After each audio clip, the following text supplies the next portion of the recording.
Twitter پر اپنے پیغام میں انہوں نے مزید لکھا کہ میرا حالیہ دورہ بیروت اور صدر العماد مشیل عون اور دیگر اہلکاروں کے ساتھ ملاقاتیں قطر کی جانب سے لبنان اور برادر لبنانی عوام کی مسلسل سپورٹ کے ضمن میں ہیں تاکہ وہ موجودہ کرائسس سے باہر آ سکیں۔ واضح ہے کہ قطر نے لبنانی فوج کے لیے 1 سال تک ہر ماہ 70 ٹن کھانے پینے کی اشیاء فراہم کرنے کا عہد کیا ہے۔ قطر کے اس موقف کی لبنان کے تمام حلقوں کی جانب سے پذیرائی کی جا رہی ہے۔ وزیر اعظم و وزیر داخلہ شیخ خالد بن خلیفہ بن عبدالعزیز آل ثانی کی سرپرستی میں وزیر برائے ٹرانسپورٹ اور کمیونیکیشن جناب جاسم بن سیف السلیطی نے ڈیجیٹل پلیٹ فارم تسمو کو باضابطہ لانچ کر دیا ہے۔ لانچنگ سیریمنی میں کویت میں پبلک ورکس کی وزیر اور اسٹیٹ منسٹر برائے communication and information technology doctor Rana Abdullah Alfares بھی موجود تھیں۔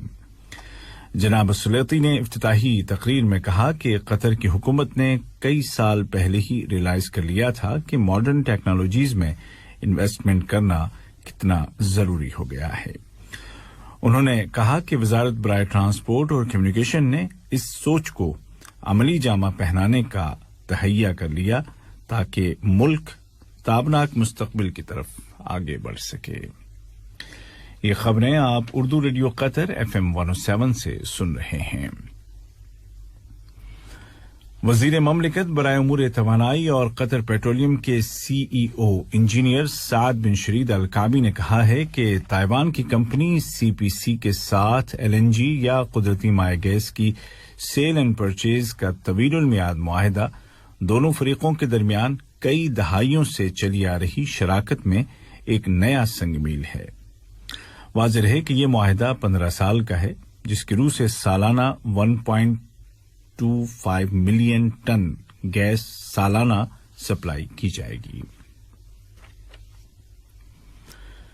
وزارت صحت نے اعلان کیا ہے کہ ملک میں گزشتہ 24 گھنٹوں کے دوران کورونا کے مزید 85 کنفرمڈ پیشنٹ صحت یاب ہو گئے ہیں اور اس طرح اس بیماری سے ریکور ہونے والوں کی کل تعداد بڑھ کر 2,20,762 ہو گئی ہے، جبکہ اس دوران 158 نئے کیس رجسٹر کیے گئے ہیں، جن میں سے 89 مقامی اور 69 بیرون ملک سے واپس آنے والوں میں سامنے آئے ہیں۔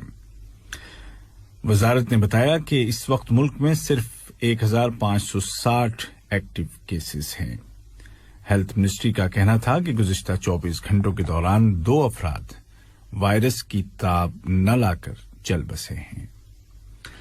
دوسری جانب ویکسینیشن کے قومی پروگرام کے تحت اب تک 33,33,203 ڈوز لگائے جا چکے ہیں۔ قطر نے ہیٹی کے صدر جناب جوونل موئس کے قتل کی پرزور الفاظ میں مذمت کرتے ہوئے اس خوفناک واقعے کے مجرموں کو پکڑنے اور جلد از جلد عدالت میں پیش کرنے کی ضرورت پر زور دیا ہے۔ وزارت خارجہ نے ایک بیان میں دہشت گردی اور تشدد کے متعلق قطر کے موقف کو دہراتے ہوئے کہا کہ وجوہات کچھ بھی ہوں، قطر وائلنس، ٹیرورزم اور مجرمانہ کارروائیوں کو باہر صورت مسترد کرتا ہے۔ بیان میں مقتول صدر کے اہل خانہ، حکومت اور ہیٹی کے عوام کے ساتھ تعزیت کا اظہار کیا گیا ہے۔ ادھر ہیٹی کی پولیس نے اعلان کیا ہے کہ صدر جوونل پر 4 مسلح افراد نے حملہ کیا تھا، جن میں سے 2 مارے گئے اور 2 کو گرفتار کر لیا گیا۔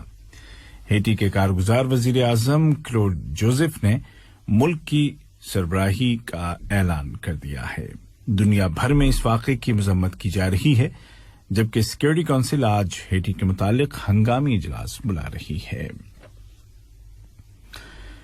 قطر چیریٹی نے شام میں بے گھر افراد کے لیے ایک نئے پروجیکٹ کا آغاز کر دیا ہے۔ العمل سٹی نامی یہ منصوبہ شام کے بے گھر ہونے والے افراد کے لیے اب تک بڑے منصوبوں میں سے ایک ہے۔ یہ شمالی حلب کے مضافات میں واقع شہر سوران میں بسایا جا رہا ہے اور قطر چیریٹی کے ساتھ ترکی کے انسانی امدادی ادارے کی خدمات بھی اس کو حاصل ہیں۔ اور آج کی آخری خبر یہ ہے کہ عراق سے آمدہ خبروں کے مطابق آج صبح سویرے دارالحکومت بغداد کے ہائی سیکیورٹی گرین زون میں واقع امریکی سفارت خانے کی عمارت کی طرف 2 میزائل داغے گئے۔ ذرائع نے بتایا کہ ایمبیسی کے میزائل ڈیفنس سسٹم نے ایک میزائل کو تو کاؤنٹر کر لیا لیکن دوسرا قریبی علاقے میں آ گرا۔ عراق سے ہی آمدہ ایک دیگر خبر میں بتایا گیا ہے کہ بصرہ اور ذیقار کو ملانے والی ہائی وے پر امریکی فوج کو سپلائیز لے جانے والے ٹرکوں کے قافلے کو ایک دھماکہ خیز مواد کے ذریعے نشانہ بنایا گیا ہے۔ آج کا پہلا نشریہ ختم ہونے سے قبل اس وقت کی اہم سرخیاں ایک مرتبہ پھر سن لیجیے۔